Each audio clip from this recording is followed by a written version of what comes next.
My ex-boyfriend has restraining orders, and he's not supposed to be here. I believe he's in the house hiding somewhere. There's shots fired at my house. Okay, what's going on? I don't know. I can't lost myself in the restroom. Help now. Dispatch receives a call. Shots fired inside a family home. Police race to the scene, unaware the real horror has only just begun. Okay, come back here. All right, I'm in contact with female. What's wrong? He shot my family. What do you mean he shot your family? Stay right here. This is Jessica Serrano. She's just escaped from the killer who's brutally killed her entire family right in front of her eyes. And the search for the killer is just the beginning.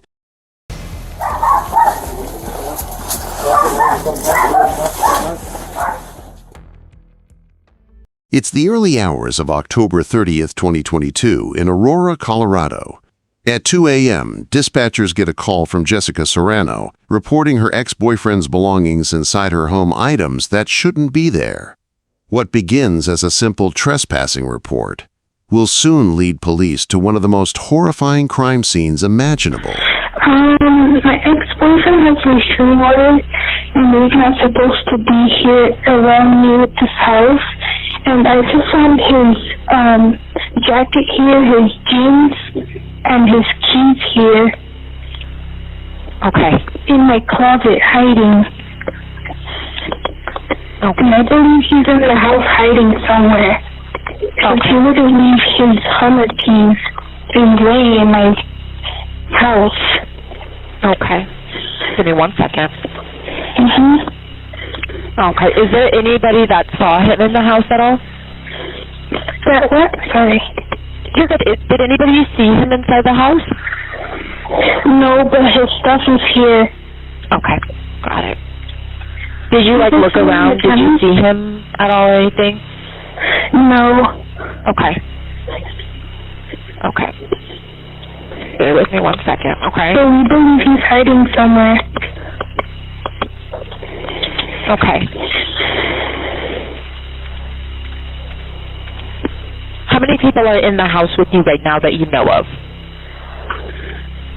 4. A patrol officer is immediately dispatched to the location, but the situation is about to escalate sooner than anyone could imagine. Do you have cameras around your house? Yes, we do. Okay. Did you see anything on the cameras? I don't. Not at the moment. I haven't, because my sister's the one that has the cameras, but I told her to check, so she wouldn't do that now. Alrighty. I do have that in here. Okay, we're going to go ahead and put them out there. If you do end up seeing him on camera or anything else, just give us a call back, but I have it in, okay?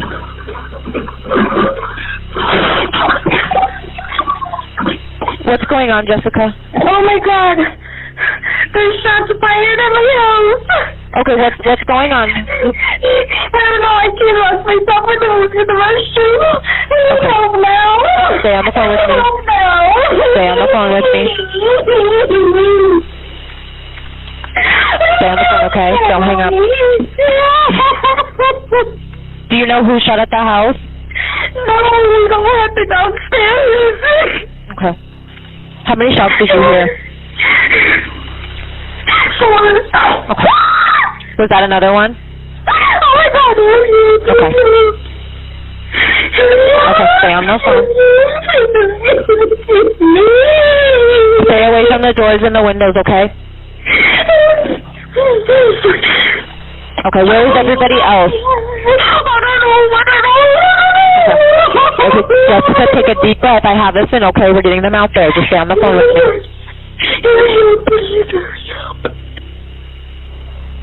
Okay. Who's that in the background? Is there anybody with you? I don't know. No one's with me right now. Okay. Do you know who's that yelling in the background? Okay.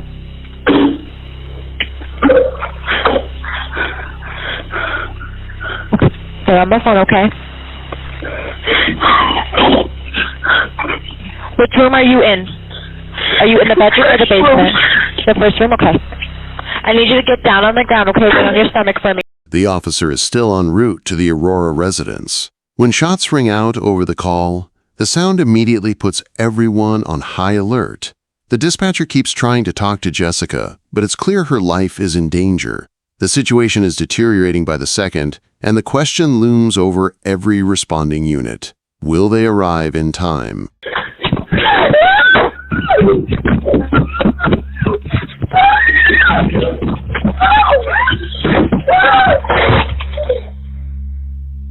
Hello?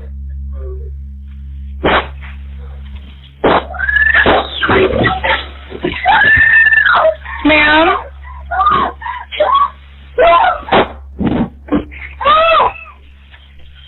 Ma'am, hello?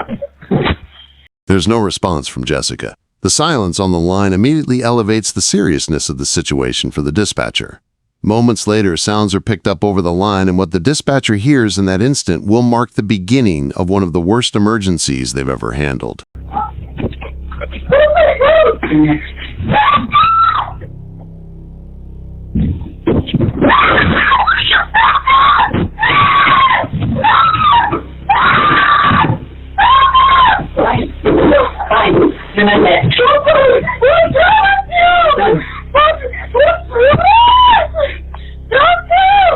Why did you do this to me? Just that. I'm no good.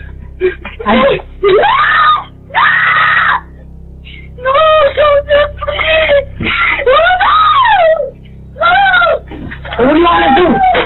What do you want me to do? I can't. What are you doing? Then come out and talk to me. Come on and talk to me. Now.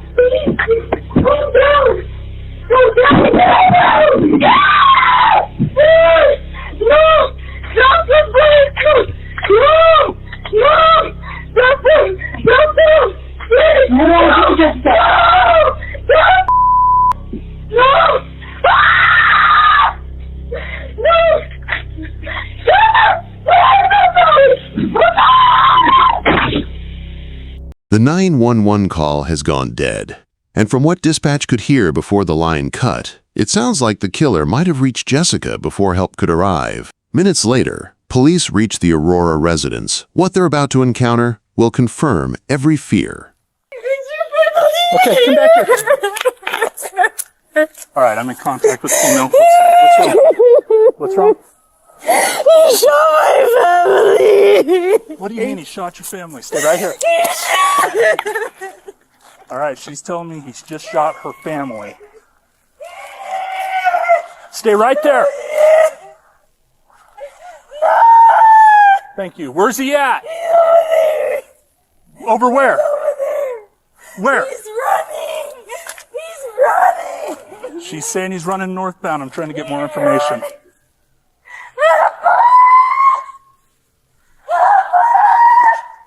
Yeah, that car just comes southbound right there. Check the street.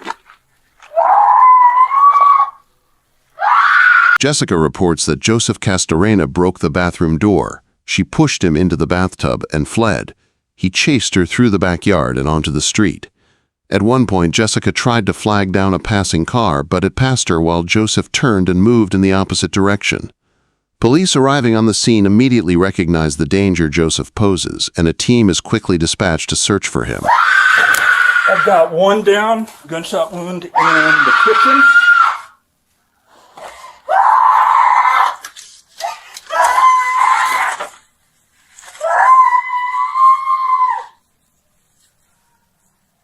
Inside the home, the officers confronted with a scene of utter devastation. 3 members of the extended Serrano family are found dead. Jessica's twin sister, Maria Ann Green, lies lifeless, struck by 2 gunshot wounds. Her husband, Ken Green, is found at the foot of the basement stairs, killed by a single gunshot. Upstairs, Jesus Serrano, Jessica's father, is dead in a hallway, shot twice. Minutes later, as the officers check the backyard, they discover a 4th body, Rodolfo Perez, a family friend renting a camper from the Serranos. The scale of the crime is immediately apparent. This is no ordinary domestic incident. It is a massacre. Get the female out of here. Get out of here. Ma'am, come on. You need to get out of here. Come on. Go out there. Go out the side. Go outside. You stay outside. Come on.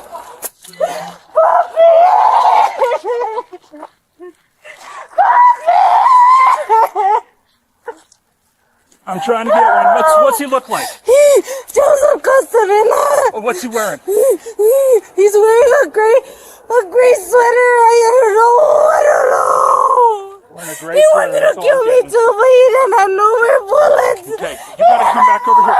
I want you to sit right here. Sit right here. I don't know. My dad. Sit down. The girls.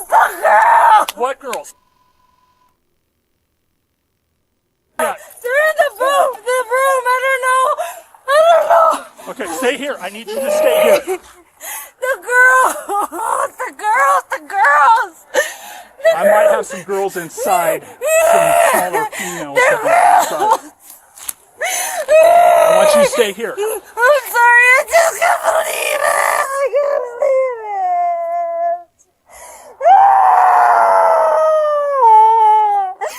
Officer Davis stays with Jessica, doing his best to keep her calm. But one after another, the bombshells keep coming. The officer discovers that 2 girls are still unaccounted for inside the house, their whereabouts unknown as the search continues. My phone. I know. I want you to take They're free. this. Just crawl this way and get victim services rolling, please. I know.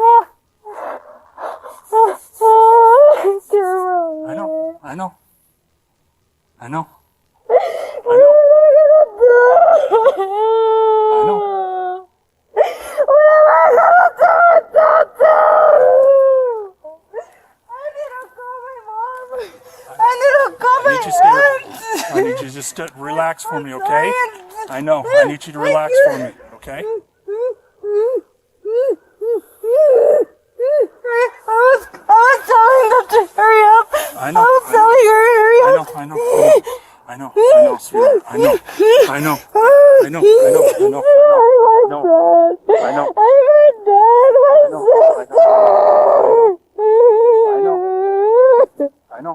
We always called you guys. About him. Always coming here, doing this and that. You guys don't arrest him. The dad and the mom always spells him out. It's always the same. The same shit. I just couldn't leave it.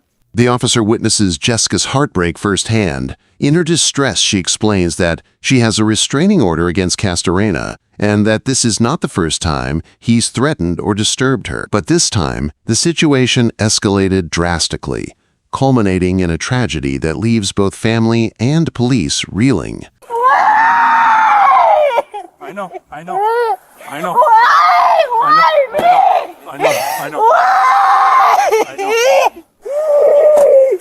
I told you guys, hurry up. I know. You guys wouldn't listen to me. You guys wouldn't listen.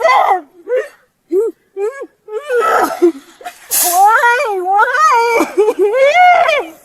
Once Jessica steadied, police shift their focus to the 2 missing girls. They comb through every room, desperate for any sign of them before the situation gets even worse. In parallel, detectives begin reviewing footage from the home security cameras, hoping to piece together what really happened. What they find is chilling.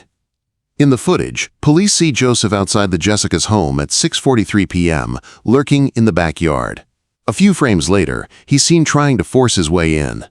One camera inside captures Jessica's father, unaware of the danger waiting just beyond the walls. By 7:10 p.m., Joseph is seen sprinting barefoot out of the house moments after slaughtering the Serrano family.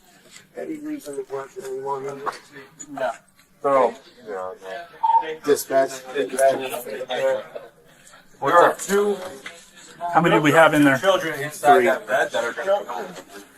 They're good. Untouched.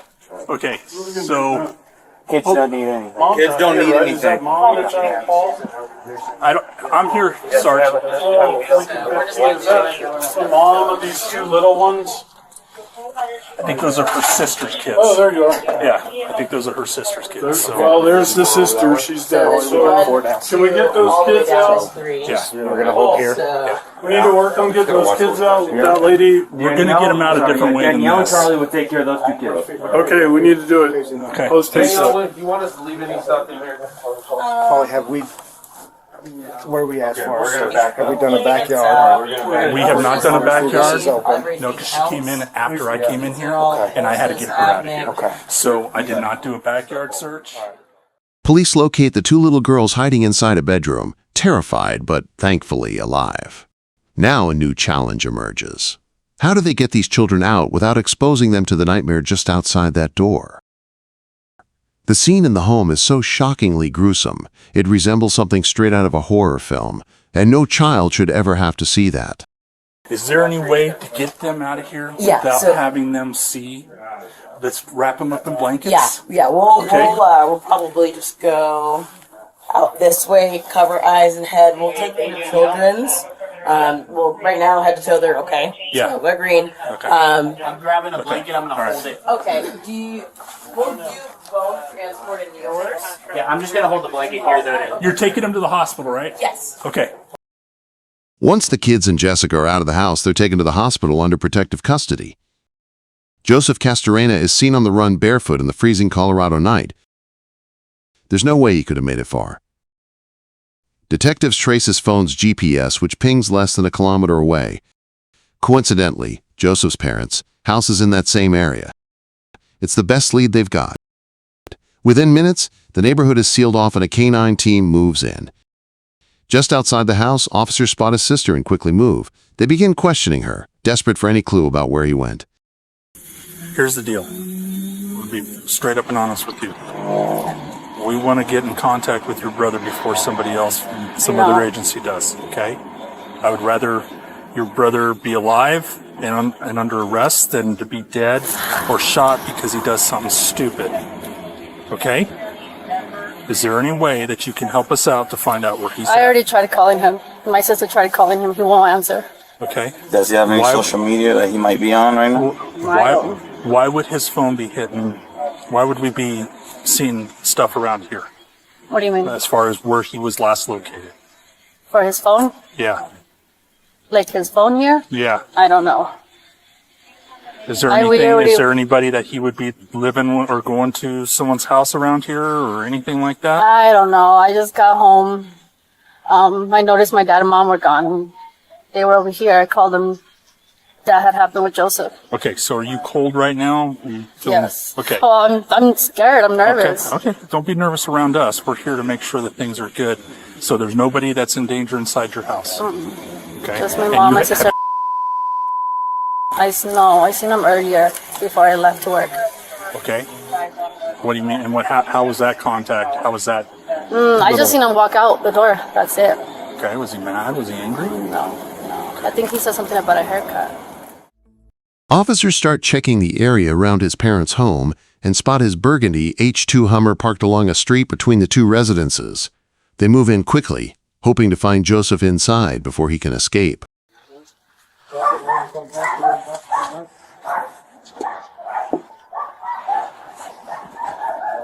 Okay.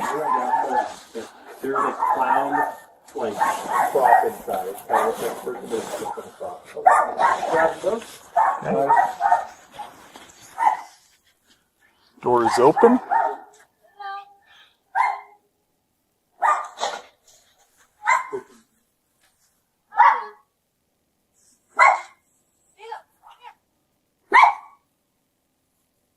Kyle goes Come on. to the right. Come on, buddy.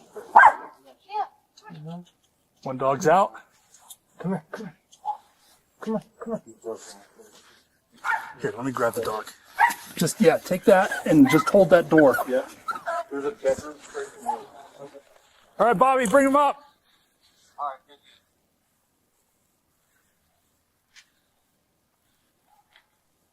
Stay right there, boys. Just hold that door. Got the other dog.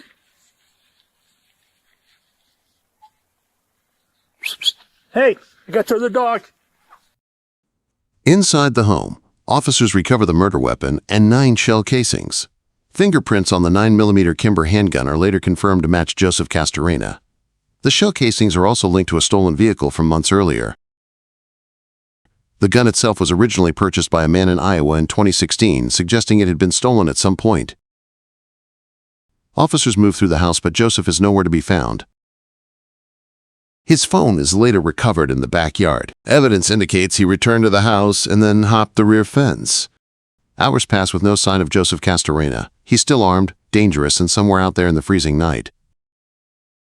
But as the search widens, detectives begin to ask the harder question. What could have possibly driven him to slaughter Jessica's entire family? We have just begun a daylight search of the neighborhood. We even had drones up in the air at first light, and we're now doing a thorough search of the immediate neighborhood because we are concerned and want to find the subject. His name is Joseph Mario Castorena. He's 21 years old. We have to assume he is armed, and we are very concerned and want to do everything we can to find him and take him into custody as soon as possible. His photo has been released on APD social media. If anyone sees him or has any information about his whereabouts, we ask that 911 be called immediately. Police take a closer look at Joseph Castorena and Jessica Serrano's relationship and uncover a pattern of escalating conflict that had been building for nearly 2 years. They share 2 children, but their relationship had turned toxic long before the breakup.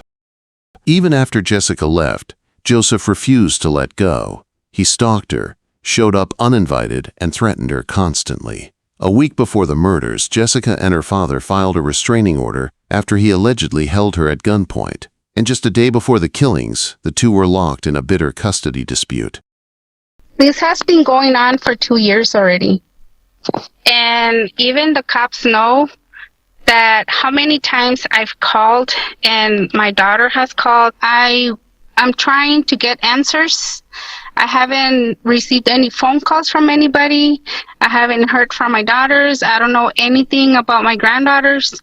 I don't know why nobody has contacted me. The only thing I know is that I want justice, and I want everybody to please find Joseph Castorena. By this point, police have learned that Joseph Castorena is a dangerous and volatile man, capable of anything. His car, wallet, and shoes are found abandoned, a sign he couldn't have gone far on his own. But little did they know how wrong they were. Police begin questioning Joseph's family members, desperate for any clue about his whereabouts. That's when they get their first real lead. His cousin, Joel, tells investigators that Joseph had shown up at his home early that morning asking for help and admitting he'd messed up. Joel refuses to let him in, but handed him a pair of green sneakers before Joseph. But the distance between Joseph's abandoned car and his cousin's house wasn't small. Walking that far barefoot, in freezing temperatures, felt almost impossible. Police swept the entire area, even sending air units overhead. Still, not a single trace of him. It didn't make sense. Joseph couldn't have just vanished into the night, not without help. After speaking with Joseph's cousin, investigators expand their questioning to the rest of his family. After they reach his younger brother Juan Angel Castorena, when he initially denies knowing anything. But as detectives press him, with phone records inconsistencies, his story cracks. He finally admits to driving Joseph to Denver, leading to his arrest for accessory after the fact. Soon after, police track down another relative, Carlos Flores. Based with similar evidence, he confesses to dropping Joseph near his school with a few blankets and some cash, after his family refused to help, earning him the same charge. Despite police reaching the scene within minutes, Joseph was gone like a ghost. Somehow, the man who fled barefoot managed to outrun patrols, state lines, and eventually the U.S. border itself. After a month-long search with FBI and Mexican authorities, Joseph is finally captured in Aguascalientes, Mexico on December 10, 2022.